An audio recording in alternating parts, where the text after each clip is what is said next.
And I'm looking forward in an unsenatorial style to staying around and listening and learning to what some of the rest of you have to say after you get through with me here this morning. So thank you for the invitation. In 1942, President Franklin Roosevelt invited a bipartisan group to the White House for a secret briefing. After it was over, he asked the chairman of the Appropriations Committee, a Tennessean named Kenneth McKellar, if he could hide $2 billion in the budget for a secret project to win the war. Senator McKellar said, that should be no problem, Mr. President, but I have just one question. Where in Tennessee do you want me to hide it? That place turned out to be Oak Ridge, which was one of 3 secret cities along with Hanford and Los Alamos that led to the Manhattan Project. The purpose of the Manhattan Project was to find a way to split the atom and build a bomb before Germany did so the United States could win World War II. Nearly 200,000 people worked secretly in 30 different sites in 3 countries. President Roosevelt's $2 billion appropriation hidden in the appropriations bill by Senator McKellar would be about $24 billion in today's dollars. New York Times science reporter William Lawrence said, into the bomb's design went millions of man-hours of what is without doubt the most concentrated intellectual effort in history.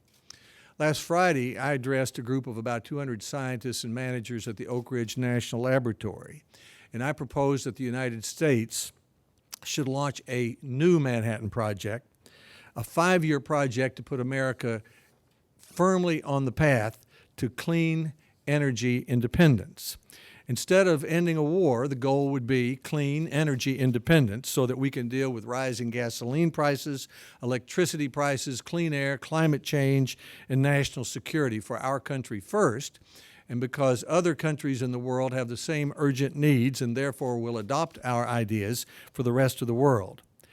Now, by independence, I do not mean that the United States would never buy oil from Mexico or Canada or Saudi Arabia. By independence, I do mean that the United States could never be held hostage by any other country for our oil supplies. In 1942, many were afraid that the first country to build an atomic bomb could blackmail the rest of the world. Today, countries that supply oil can blackmail the rest of the world. Some people have trouble with the word independence when we talk about energy independence. I think they need to consult a dictionary. Independence doesn't mean you go out on some desert island and never talk to anybody. Independence in dictionary sense means you're not controlled by someone else. So my discussions with the scientists in Oak Ridge on Friday, they're very comfortable with the idea of clean energy independence. And when I talk with people in Tennessee and other places, they're comfortable with the idea, too, of not being held hostage. So I think the 3-word goal, clean energy independence, is the right goal. It focuses on the environment, that's clean, on energy, that's our subject, and independence, which is the objective here. A new Manhattan Project is not a new idea, but it's a good idea, and it fits the goal of clean energy independence. The Apollo Project was to send a man to the moon was a kind of Manhattan Project. Presidential candidates John McCain and Barack Obama and many others have called for a new Manhattan Project on energy. They just haven't said exactly how to do that. What I'd like to do today, and with the address I made in Oak Ridge on Friday, is to begin to flesh in what a new Manhattan Project would look like. Newt Gingrich, Howard Dean, Senator Collins, Senator Bond, many have had the idea of a new Manhattan Project. It's time to get busy with what we mean by that.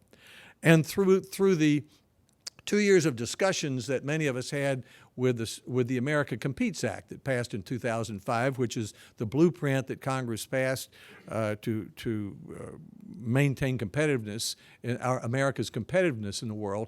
Many suggested during those discussions that we should focus that on energy independence, because a focus on energy independence would actually force the kind of investments that we need to maintain our competitiveness in the United States.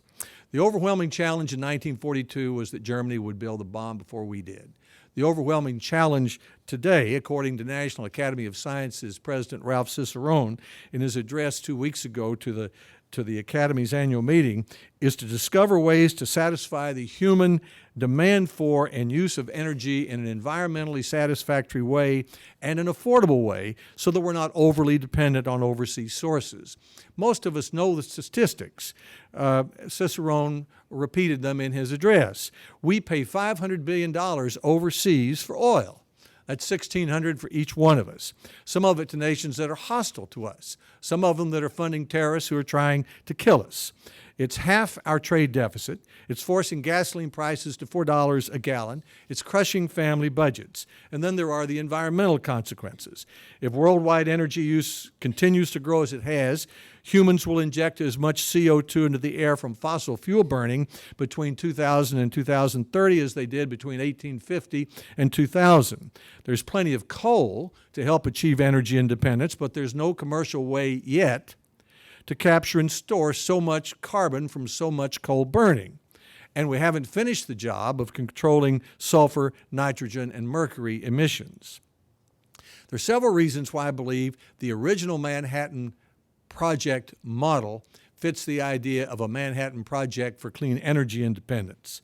The original Manhattan Project had to proceed as fast as possible along several tracks to reach its goal.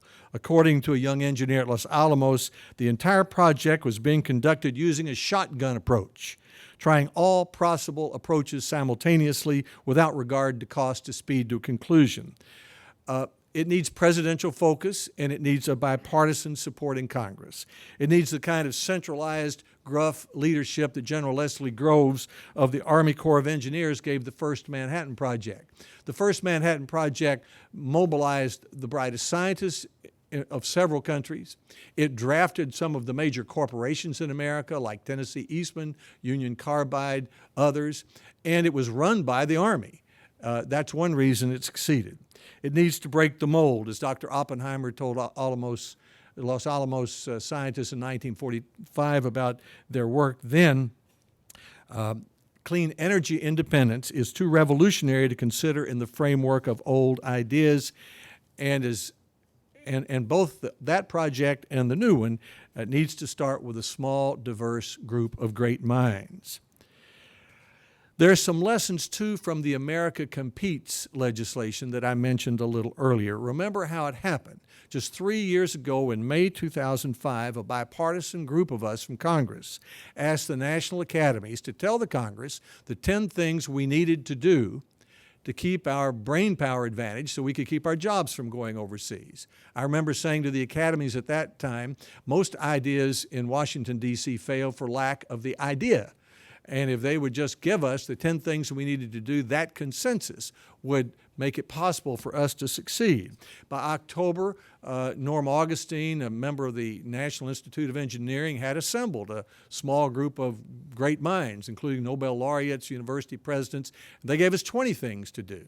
And then the Congress worked on it for 2 years in our usual messy way, but we ended up with legislation that was sponsored by the Republican leader and the Democratic leader. Through a change of political parties, it still was sponsored by the Republican and Democratic leader. 70 senators co-sponsored, and it put us on a path to double funding for the physical sciences over the next 10 years and do a number of other things.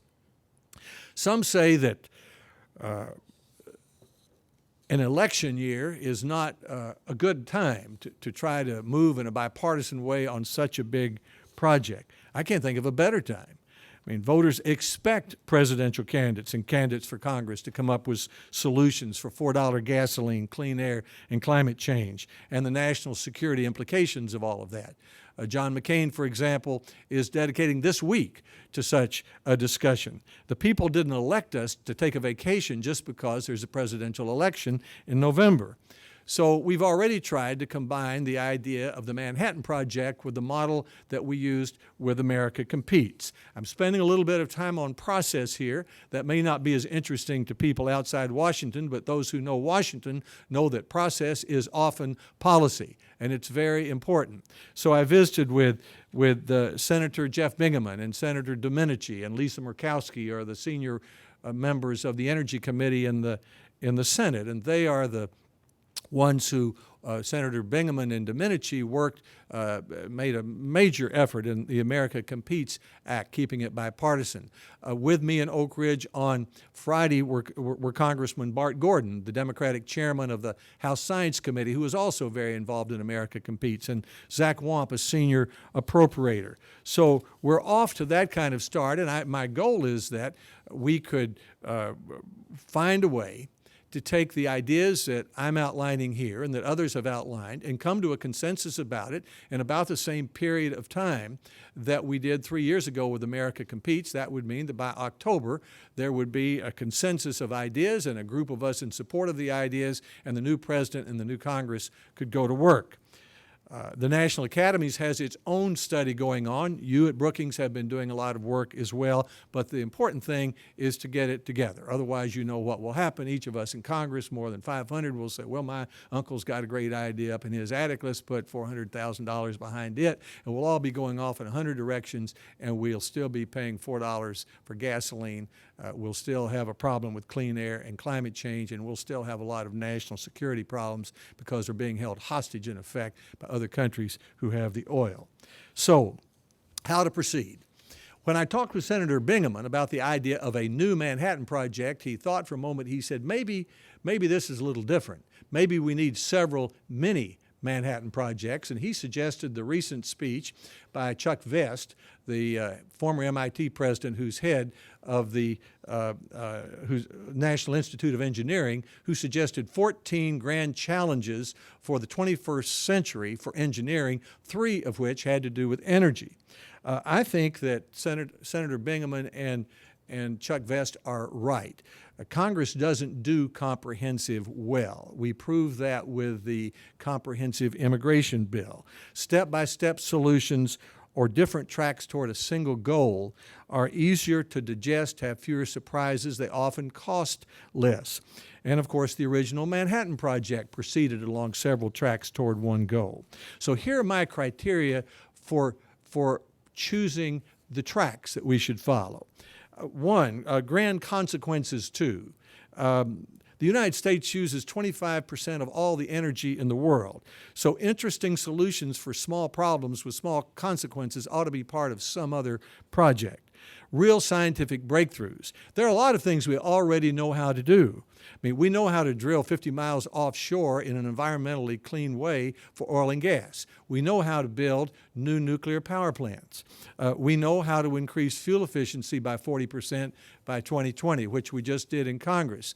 And I think we should be doing all those things. But the challenges that I'm going to suggest aren't any of the things that we already know how to do. They would be real scientific breakthroughs that we could make or make substantial progress on in the next 5 years.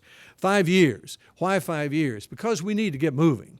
I know we can't be energy independent in 5 years, but we can be firmly on the path toward energy independence in 5 years, and we ought to pick and choose among those opportunities that put us there sooner rather than later. Family budget is a criteria.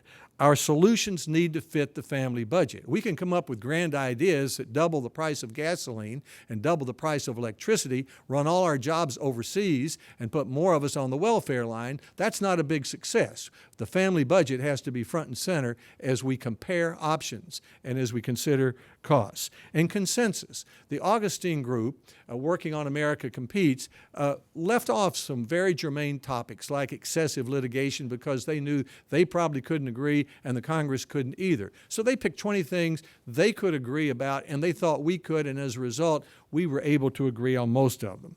So here's where I'd like to ask your help, that at Brookings and the National Academies or others who may be working on this, rather than have members of Congress come up with our favorite idea or even ask scientists to set policy yourselves, I think we ought to have a discussion for a few weeks about what ought to be the grand challenges that we focus on for the next 5 years, and I want to quickly offer 7 for consideration.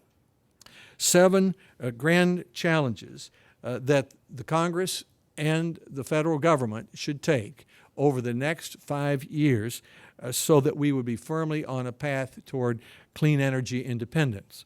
1, make plug-in electric cars and trucks commonplace. Most of you probably remember H. Ross Perot. Most of you have probably forgotten how he made his money. He was in Dallas in the 1960s, and he noticed that the banks were, when they shut their doors at 5 o'clock, were also turning off their big new computers. So Perot went to the banks and said, "May I buy your idle computer time at night?" And the bank said yes. Then he went to states like Tennessee, this is before I was governor, and said, "May I manage your Medicaid data?" And they said yes. And so the banks made a little more money, and the state saved a little money, and Perot made $1 billion. Now, what does that have to do with energy independence? The idle nighttime bank computer capacity in the 1960s reminds me of the idle nighttime power plant capacity in the 21st century. This is why. The Tennessee Valley Authority, where I'm from, produces about 3% of all the electricity in America. It has 7,000 or 8,000 megawatts. That's 7 or 8 nuclear power plants worth of unused electric capacity most nights. Now, if we were to make an inventory of the Tennessee Valley and make a list of our largest unused asset, it would probably be 7,000 or 8,000 nuclear power plants worth of unused electrical capacity at night. That's an enormously valuable asset. Second, beginning in 2010, Nissan, Toyota, General Motors, and Ford will sell electric cars that can be plugged into wall sockets. FedEx, based in Memphis, is already using electric hybrid delivery trucks. TVA could offer, other utilities are, smart meters that it would allow its 9 million customers to plug in their vehicles at night to fill up, quote, quote, on electricity for only a few dollars in exchange for the customer agreeing to pay more for electricity used between 4 o'clock and 10 o'clock when the grid is especially busy. Add to that 60% of Americans drive less than 30 miles each day.